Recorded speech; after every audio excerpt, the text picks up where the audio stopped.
സ്തോത്രം. ദൈവം നമ്മേവരെ അനുഗ്രഹിക്കുമാറാകട്ടെ.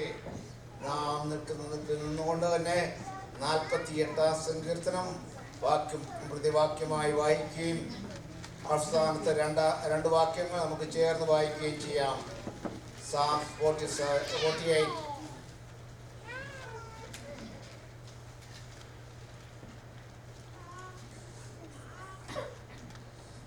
നമ്മുടെ ദൈവത്തിൻ്റെ നഗരത്തിൽ, അവൻ്റെ വിശുദ്ധ പർവ്വതത്തിൽ യഹോവ വലിയവനും അത്യന്ത സൂത്യനുമാകുന്നു.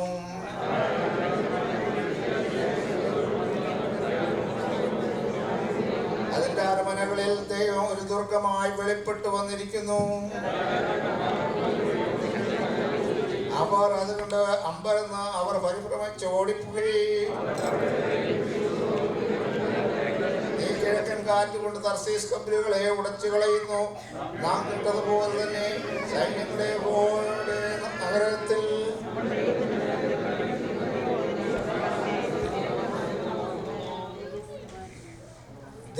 ദൈവം നിന്റെ മന്ദിരത്തിന്റെ മധ്യേ ഞങ്ങൾ നിന്റെ ദൈവത്തെക്കുറിച്ച് ചിന്തിക്കുന്നു.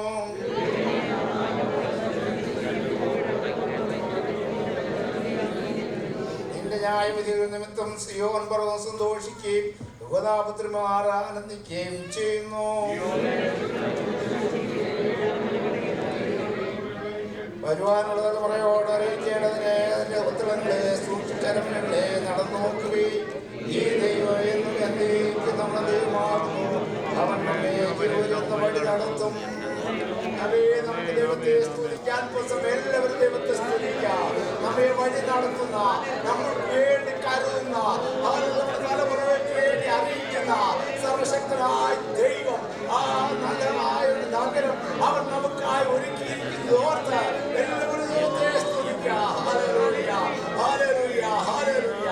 ഭക്തമാർന്ന് ഞങ്ങളുടെ കർത്താവ് രക്ഷകരമായ ദൈവമേ, വിശുദ്ധ കാലത്തിന്റെ പാദപ്രത്യങ്ങളിലേക്ക് അടുത്തുകൊണ്ട് ദൈവത്തെ ബോധപ്പെടുത്തുവാൻ കർത്താവ് രക്ഷകരമായ ദൈവം ഞങ്ങൾക്ക് ഏവർക്കും കൃപ നൽകിയ ദൈവത്തിന്റെ എല്ലാ നല്ല ദാനങ്ങൾക്കായി നന്ദിയോടെ സ്തുതിക്കുന്നു.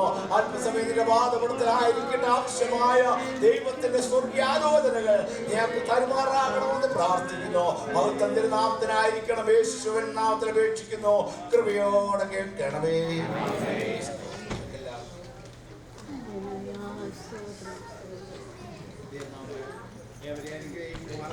കടന്നു വന്ന എല്ലാവർക്കും യേശു ക്രിസ്തുവിന്റെ നാമത്തിൽ വന്ദനം അറിയിക്കുകയാണ്. 48 സങ്കീർത്തന ഭാഗം നമുക്ക് വായിച്ചു കേൾക്കുവാനായി തീർന്നല്ലോ. ഹല്ലേലൂയ, സ്തോത്രം. നാം നോക്കുമ്പോൾ ഓരോ പുത്രന്മാരുടേതായ ഒരു സങ്കീർത്തനമാണ്. ഓരോ കുടുംബവും ഹല്ലേലൂയ ദൈവസന്നിധി വിട്ട് അകന്നു പോയ സാഹചര്യത്തിൽ ഓരോ പുത്രന്മാർ ഹല്ലേലൂയ ദൈവസന്നിധിയിൽ അഭയം തേടിയതിന്റെ ഫലമായിട്ട് ദൈവം അവരെ ദേവാലയത്തിൽ അവിടുത്തെ സംഗീത ശുശ്രൂഷയ്ക്കായി ദൈവം അവരെ വിളിച്ച് വേർതിരിച്ചതായ അനുഭവത്തെ കുറിച്ച് നമുക്ക് ഭാഗത്ത് കാണുവാൻ സാധിക്കുന്നു. ഹല്ലേലൂയ, സ്തോത്രം. അപ്പോൾ തന്നെ ഹല്ലേലൂയ ഇതിൻ്റെതായ പശ്ചാത്തലം നാം മനസ്സിലാക്കുമ്പോൾ അമ്മോന്യരും മോവാബിനും ഏദോമ്യരും കൂടെ യോശാഫാത്ത് രാജാവ് യഹൂദയിൽ രാജാവായിരിക്കുന്നതായ സാഹചര്യത്തിൽ അവർക്കെതിരായി കടന്നു വന്ന ആ സാഹചര്യത്തിന് നടുവിൽ ഹല്ലേലൂയ, സ്തോത്രം, ഇസ്രായേലിന് അഥവാ യഹൂദയ്ക്ക് ദൈവം വിജയം നൽകിയതിന്റെ ഫലമായി ഈ സങ്കീർത്തന ഭാഗം എഴുതുവാനിടയായി തീർന്നു എന്ന് നമുക്ക് മനസ്സിലാക്കുവാൻ സാധിക്കുന്നു. പ്രതികൂലമായ സാഹചര്യമാണ് ഇസ്രായേൽ ജനത്തിന്റെ നടുവിൽ ഉണ്ടായത്. കാരണം പല പ്രാവശ്യം ഹല്ലേലൂയ ഇസ്രായേലിനെ തകർത്തു കളയുവാനായി അവർ പോരാടിയെങ്കിലും ഹല്ലേലൂയ, സ്തോത്രം, ഇസ്രായേലിന് സ്വർഗ്ഗത്തിലെ ദൈവം വഴിയൊരുക്കി. ഹല്ലേലൂയ, ദേശത്തിന്റെ മധ്യേ ദൈവം അവർക്ക് വേണ്ടി യുദ്ധസേവ ചെയ്യുവാൻ തക്കവണ്ണം ദൈവം മുഖാന്തരം ഒരുക്കിയ അവസരങ്ങളെ ഓർത്ത് നമുക്ക് ദൈവത്തെ സ്തുതിക്കാം. പല സന്ദർഭങ്ങളിലും നാം പരാജയപ്പെട്ട സാഹചര്യത്തിൽ സ്വർഗത്തിലെ ദൈവം നമുക്ക് വിജയം നൽകി. 3 രാജാക്കന്മാർ ഇവിടെ നാം നോക്കുമ്പോൾ അമ്മോന്യരും മോവാബിനും ഒരു കാലത്ത് ഇസ്രായേൽ ജനത്തിന് വിരുദ്ധമായി അവർ പ്രവർത്തിച്ചവരാണ്. അവർ ഒരിക്കലും ദൈവസന്നിധിയിലേക്ക് അടുത്തു വരുവാൻ യോഗ്യതയുള്ളവരല്ല. എന്നാൽ അവർ ഏദോമ്യരെ കൂടെ കൂട്ടിന് വിളിച്ച് അവർ ഇസ്രായേലിനെതിരായി യുദ്ധത്തിനായി ഒരുങ്ങി.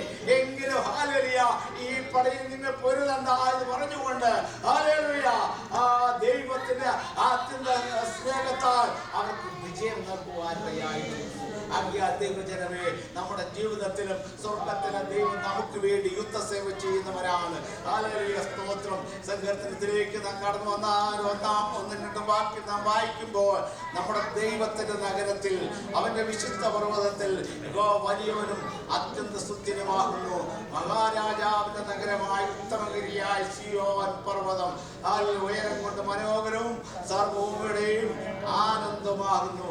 ആമേൻ, സ്തോത്രം. ഭാഗത്ത് നമുക്ക് മനസ്സിലാക്കുമ്പോൾ സ്തോത്രം, ദൈവത്തിന്റെ നഗരത്തിൽ, ഹല്ലേലൂയ, രണ്ടാമത്തെ വാക്യത്തിൽ പറയുന്നു മഹാരാജാവിന്റെ നഗരത്തിൽ, ഹല്ലേലൂയ, സ്തോത്രം. ഇപ്പോൾ ഇവിടെ ഒരു നഗരത്തെ കുറിച്ച് നമുക്ക് കാണുവാൻ സാധിക്കുന്നു.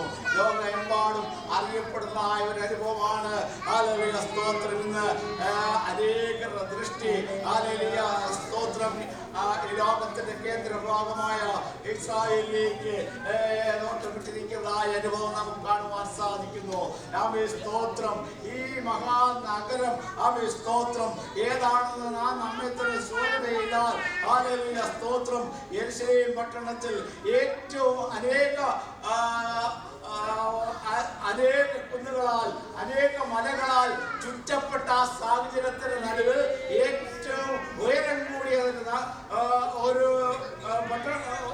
ഒരു മലയാണ്, ഹല്ലേലൂയ, സിയോൻ പർവ്വതം. ആമേൻ, സ്തോത്രം. ഈ സിയോൻ പർവ്വതത്തെ കുറിച്ചാണ് ഇവിടെ നമുക്ക് കാണുവാൻ സാധിക്കുന്നത്. അതിന് പേരിട്ടിരിക്കുന്നത് മഹാരാജാവിന്റെ നഗരം, ദൈവത്തിന്റെ നഗരം. ഹല്ലേലൂയ, സ്തോത്രം. ആകയാൽ ഇന്ന് ലോകത്തിൽ നാം എവിടെ നോക്കിയാലും ഈ ഒരു ചിന്താഗതി നമുക്ക് ഇവിടെ കേൾക്കപ്പെടുവാനിടയായി തീരും. എന്നാൽ അവയുടെ നടുവിൽ നമ്മെ വീണ്ടെടുത്തവനായ കർത്താവ് ഇവിടെ പറഞ്ഞിരിക്കുന്നു, ഹല്ലേലൂയ, ഇസ്രായേലിനെ ലോകത്തിൽ നിന്ന്, ഈ ഭൂപടത്തിൽ നിന്ന് മാറ്റപ്പെടുത്തുമെന്ന് ലോകം വെല്ലുവിളിക്കുന്ന സാഹചര്യത്തിന് നടുവിലും സർവശക്തനായ ദൈവത്തിന്റെ നഗരം അവിടെ സ്ഥാപിച്ചിരിക്കുകയാണ്. ഹല്ലേലൂയ, ഈ നഗരത്തെ തകർക്കുവാൻ, ഈ നഗരത്തെ ഉടച്ചു കളയുവാൻ ഈ ലോകത്തിൽ ആർക്കും കഴിയുകയില്ല എന്ന് ദൈവത്തിന്റെ വചനത്തിലൂടെ നമുക്ക് കാണുവാൻ സാധിക്കുന്നു. ഇസ്രായേലിന്റെ അനുഭവത്തെ കുറിച്ച് നാം നോക്കുമ്പോൾ പലപ്പോഴും അവരുടേതായ ബലഹീനത നിമിത്തം, ഹല്ലേലൂയ, അവർക്ക് നഷ്ടപ്പെട്ടതാണെങ്കിലും വീണ്ടെടുക്കപ്പെട്ട ദൈവത്തിന്റെ മക്കൾക്കായി സ്വർഗത്തിലെ ദൈവം അവിടെ സ്ഥിരമായി ഉറപ്പിക്കപ്പെട്ടതായ ഒരു അനുഭവമാണ് നമുക്ക് അവിടെ കാണുവാൻ സാധിക്കുന്നത്. ഹല്ലേലൂയ, യെശയ്യാപ്രവചനം 2-ാം അധ്യായത്തിലേക്ക് നാം നോക്കുമ്പോൾ സകലജാതികളും അതിലേക്ക് ഒഴിച്ചിരുന്ന ചില നാളുകൾ ഇതാ സമയമായിരിക്കുന്നു. ആമേൻ, സ്തോത്രം. എന്നാണ് സംഭവിക്കുന്നത്, എപ്പോഴാണ് സംഭവിക്കുന്നത് എന്ന് നോക്കുമ്പോൾ, ഹല്ലേലൂയ, സ്തോത്രം, ആമേൻ, ഇത് കൃപായുഗമാണ്. ഈ കൃപായുഗത്തിന്റെ അവസാനത്തിലും, ഹല്ലേലൂയ, അപ്പോൾ തന്നെ ലോകാവസാനത്തിന്റെ ആരംഭ നാളുകളിലും, ഹല്ലേലൂയ, സ്തോത്രം, നാം എത്തിച്ചേർന്നിരിക്കുകയാണ്. ഹല്ലേലൂയ, സ്തോത്രം. അഥവാ ഈ ചിന്തോവിന്റെ ആരംഭമായി ഈ ലോക ജീവിതത്തിന്റെ നടുവിൽ സർവശക്തനായ ദൈവത്തിന്റെ കൃപയാ, ദൈവം തന്റെ മക്കളെ നിലനിർത്തിയിരിക്കുന്ന കൃപാവരങ്ങളാൽ നിറച്ച നമ്മെ സൂക്ഷിച്ചുകൊണ്ടിരിക്കുന്ന അവന്റെ വൻ കൃപകളെ ഓർത്ത് നമുക്ക് ദൈവത്തെ സ്തുതിപ്പാൻ തക്കവണ്ണമിടയായി തീരട്ടെ. നാം നോക്കുമ്പോൾ വഴികളെ ഉപദേശിച്ചു തരികയും സിയോനിൽ നിന്ന് ഉപദേശവും യെരൂശലേമിൽ നിന്ന് വചനങ്ങളും പുറപ്പെടുന്നുവെന്ന് നമുക്ക് കാണുവാൻ സാധിക്കുന്നു.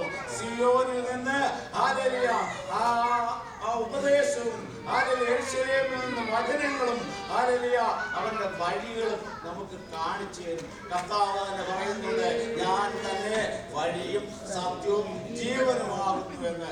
ആകയാൽ വീണ്ടെടുക്കപ്പെട്ട ദൈവജനമേ, നമുക്ക് വഴി, ഇന്ന് അനേകർക്ക് വഴി മുടങ്ങി കിടക്കുന്ന നാളെ എങ്ങോട്ട് പോകും, എങ്ങനെയായിരിക്കും, എന്തായിരിക്കും എന്നുള്ളതായ ചിന്താഗതിയാൽ ഭാരപ്പെടുന്ന ലോകത്തിന്റെ നടുവിൽ നമ്മെ വീണ്ടെടുത്തത് ഒരു പുതുവഴി ഒരുക്കുവാനായി നമ്മുടെ കർത്താവ് ലോകത്തിലേക്ക് കടന്നു വന്നു. ആമേൻ, സ്തോത്രം. നമ്മുടെ വഴികളെ അടച്ചു കളയുവാൻ ശത്രുവാകുന്ന പിശാച് പല തന്ത്രങ്ങൾ ഒരുക്കി. എന്നാൽ അവയുടെ നടുവിലും പുതുവഴി തുറക്കുവാൻ സർവശക്തനായ ദൈവം നമുക്ക് വേണ്ടി ഒരുക്കിയ ആ വഴികളെ ഓർത്ത് നമുക്ക് ദൈവത്തെ സ്തുതിക്കുവാൻ നമുക്ക് പകൽക്കാലം തീരട്ടെ. ഹല്ലേലൂയ, സ്തോത്രം. ആമേൻ. എന്നാൽ ഹല്ലേലൂയ, ഈ വഴി നമുക്ക് വേണ്ടി തുറക്കും. പുസ്തകം നാം നോക്കുമ്പോൾ ഹല്ലേലൂയ, സ്തോത്രം, അതിന്റെ 9-ാമത്തെ അധ്യായത്തിൽ ഒരു കാര്യം മനസ്സിലാക്കാൻ നമുക്ക് സാധിക്കുന്നു. ഹല്ലേലൂയ, സ്തോത്രം.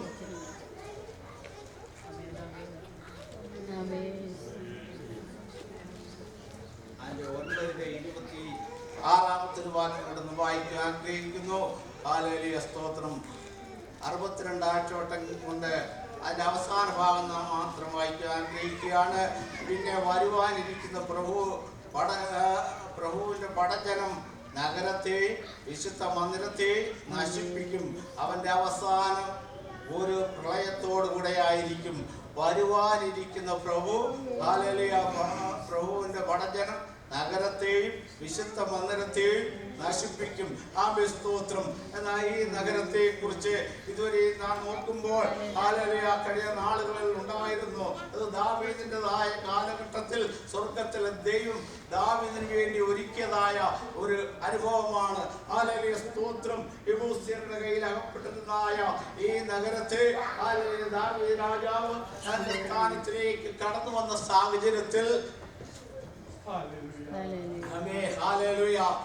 സ്തോത്രം, യെബൂസ്യരോട് യുദ്ധം ചെയ്യുവാനായി കടന്നു വരുവാനിടയായി തീർന്നു.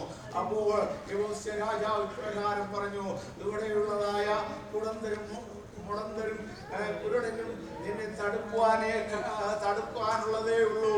അതുകൊണ്ട് ഹല്ലേലൂയ, ഇവിടെ നിന്ന് മാറിപ്പോകണമെന്ന് പറഞ്ഞു. എന്നാൽ ഹല്ലേലൂയ, ദൈവത്തിന്റെ അഭിഷേകം പ്രാപിച്ചതായ ദാവീദ്, ഹല്ലേലൂയ, സ്തോത്രം, ഒരു വട്ടമല്ല, 2 വട്ടമല്ല, 3-ാമത്തെ പ്രാവശ്യം ദൈവത്തിന്റെ അഭിഷേകം ദാവീദിന് മേൽ വരുവാനിടയായി തീർന്നു. ഈ സമയത്താണ് ദാവീദ് യുദ്ധത്തിനായി പുറപ്പെടുവാൻ തയ്യാറായത്. ഹല്ലേലൂയ, സ്തോത്രം. ഈ യുദ്ധത്തിനായി പുറപ്പെട്ടതായ സാഹചര്യത്തിൽ അവനെ പരിഹസിക്കുന്നതായ ആ യെബൂസ്യരെ നമുക്ക് അവിടെ കാണുവാൻ സാധിക്കുന്നു. എന്നാൽ സ്വർഗത്തിലെ ദൈവം ആ സന്ദർഭത്തിൽ ആ ദിവസം തന്നെ ഹല്ലേലൂയ, സിയോൻ കോട്ട ഹല്ലേലൂയ രാജാവ് പിടിച്ചടക്കുവാനിടയായി തീർന്നു. അന്ന് മുതൽ ഹല്ലേലൂയ, ആ നഗരത്തിന് ദാവീദിന്റെ നഗരം, ദൈവത്തിന്റെ നഗരം, ആമേൻ, സ്തോത്രം, ഇങ്ങനെ പല പേരുകളാൽ അറിയപ്പെടുവാനിടയായി തീർന്നു. ദാവീദ് തന്റേതായ കൊട്ടാരം അവിടെ സ്ഥാപിക്കുവാനിടയായി തീർന്നു. ആകയാൽ വീണ്ടെടുക്കപ്പെട്ട ദൈവജനമേ, ഹല്ലേലൂയ, നാളുകളിൽ ഹല്ലേലൂയ, നാം നമ്മെ തന്നെ ഓർക്കുമ്പോൾ ദൈവം നമുക്കായി ഒരു കോട്ട ഒരുക്കിയിട്ടുണ്ട്, ഒരു സങ്കേതം ഒരുക്കിയിട്ടുണ്ട്. നാം വായിച്ച ഭാഗത്തിലേക്ക് നാം ഒന്ന് കടന്നു വന്നാൽ അതിന്റെ അവസാന ഭാഗം, ഞാൻ അധിക ഭാഗം ഞാൻ ചിന്തിക്കുവാൻ ആഗ്രഹിക്കുന്നില്ല. അവസാനത്തതായ ഭാഗം നമ്മെ മനസ്സിലാക്കുന്നത് എന്താണ്? ഹല്ലേലൂയ, സ്തോത്രം. ആമേൻ. നിങ്ങളായ വരുവാനിരിക്കുന്ന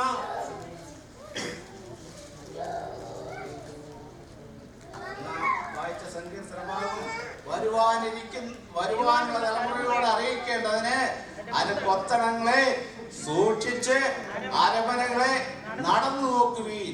ഈ ദൈവം എന്നും എന്നേക്കും നമ്മുടെ ദൈവമാകുന്നു. ആകയാൽ അതിന്റെ അരമനകളെ, അതിന്റെ കൊത്തളങ്ങളെ, എന്താണ് ഇതിൽ നിന്ന് നമുക്ക് മനസ്സിലാക്കുവാൻ സാധിക്കുന്നത്?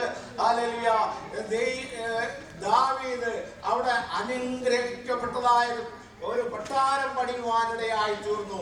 എന്നാൽ ഈ കൊട്ടാരം മാത്രമല്ല, ഒരു സ്വർഗീയ കൊട്ടാരം ദൈവം തന്റെ മക്കൾക്ക് വേണ്ടി ഒരുക്കിയിരിക്കുന്നത് ഓർത്ത് നമുക്ക് ദൈവത്തെ സ്തുതിപ്പാനിടയായി തീരട്ടെ.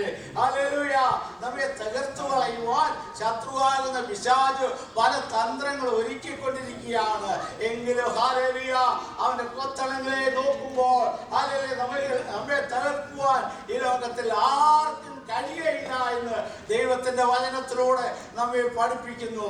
ആകയാൽ വരുവാനിരിക്കുന്ന തലമുറയോട് ഇന്ന് നാളെ എന്തായിത്തീരും ഈ തലമുറ എന്ന് ചിന്തിക്കുന്ന ഈ സാഹചര്യത്തിന്റെ നടുവിൽ, ആകയാൽ വീണ്ടെടുക്കപ്പെട്ട ദൈവജനമേ, നമുക്കായി സ്വർഗത്തിലെ ദൈവം ഒരുക്കിയിരിക്കുന്ന ആ സങ്കേത നഗരത്തെ ഓർത്ത് നമുക്ക് ദൈവത്തെ സ്തുതിപ്പാനിടയായി തീരട്ടെ.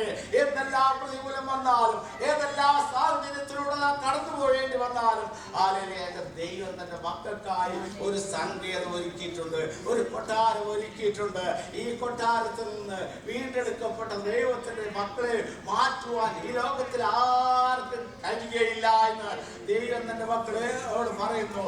ഹല്ലേലൂയ സ്തോത്രം.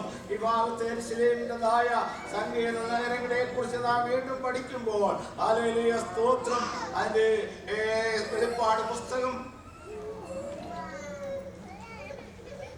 21-ാം അധ്യായം അതിന്റെ 1-ാമത്തെ വാക്യം, ഞാൻ പുതിയ ആകാശവും പുതിയ ഭൂമിയും കണ്ടു, 1-ാമത്തെ ആകാശം 1-ാമത്തെ ഭൂമിയും ഒഴിഞ്ഞുപോയി.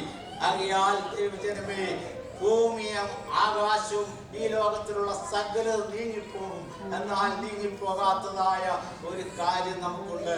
ഹല്ലേലൂയ പുസ്തകം നാം വായിച്ച ഭാഗത്ത് അവസാനം നമുക്ക് കാണുവാൻ സാധിക്കുന്നു. ഹല്ലേലൂയ ആ ദേവാലയം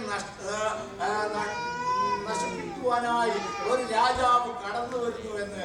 എന്നാൽ ഹല്ലേലൂയ ഏത് ദേവാലയമാണ് ഇവിടെ പറഞ്ഞിരിക്കുന്നത്? ഹല്ലേലൂയ വരുവാനിരിക്കുന്ന ഹല്ലേലൂയ ഒരു പുതിയ ദേവാലയത്തെ കുറിച്ച് കാണുന്നുണ്ട്. ഹല്ലേലൂയ സ്തോത്രം. എന്നാൽ അതിനു മുൻപേ എന്ത് സംഭവിക്കുമെന്ന് നാം ഒന്ന് പ്രത്യാശിക്കുക. നമ്മുടെ കർത്താവ് കടന്നു വരും. ഹല്ലേലൂയ ആ ദേവാലയത്തിൽ ഹല്ലേലൂയ ആ സ്വർഗീയമായ മണിമാളികയിൽ ഹല്ലേലൂയ നമ്മൾ ആരെല്ലാം കടന്നു പോകുവാനിടയായി തീരും. അവന്റെ വരവിന്റെ ശബ്ദം നമുക്ക് കേൾക്കുവാനിടയായി തീരട്ടെ. ഈ ലോകത്തിൽ ആരെല്ലാം നമ്മെ തള്ളി പറഞ്ഞാൽ, ഒരു കാലത്ത് ആദ്യകാലങ്ങളിൽ പെന്തക്കോസ്തലത്തിലേക്ക് നാം കടന്നു വന്നപ്പോൾ ലോകം നമ്മെ തള്ളിയവരാണ്. ഹല്ലേലൂയ സ്തോത്രം. ഉപേക്ഷിച്ചവരാണ്, നിന്ദിച്ചവരാണ്. എന്നാൽ ഈ നിന്ദയുടെയും പരിഹാസത്തിന്റെയും നടുവിൽ ദൈവം നമ്മളെ ഈ ലോകത്തിന്റെ നാനാഭാഗങ്ങളിൽ അത്ഭുതകരമായി ഇത്രത്തോളം നിലനിർത്തിയിരിക്കും. ദൈവത്തിന്റെ കൃപയാണ്, ദൈവത്തിന്റെ ദാനമാണ്. നാം മുടിഞ്ഞു പോകാതെ ദൈവം നമ്മെ സൂക്ഷിച്ചുകൊണ്ടിരിക്കുന്നത്. ഈ ലോകത്തിൽ ആകാശവും ഭൂമിയും മാറിപ്പോയാലും മാറിപ്പോകാത്തതായ ഒരു നിത്യഭവനം സ്വർഗത്തിലെ ദൈവം നമുക്കായി ഒരുക്കിയിരിക്കുന്നു. അതിന്റെ 10-ാമത്തെ വാക്യത്തിലൂടെ പറയുന്നു. അതിന്റെ വെളിപ്പാട് പുസ്തകം 21-ന്റെ 10-ാമത്തെ വാക്യത്തിൽ, ഉയർന്ന ഒരു വൻമലയിൽ കൊണ്ടുപോയി യെരൂശലേം എന്ന വിശുദ്ധ നഗരം സ്വർഗത്തിൽ നിന്ന് ദൈവസന്നിധിയിൽ നിന്ന് തന്നെ ദൈവത്തേജസ്സുള്ളതായി ഇറങ്ങുന്നത് ഞാൻ കണ്ടിരിക്കുന്നു.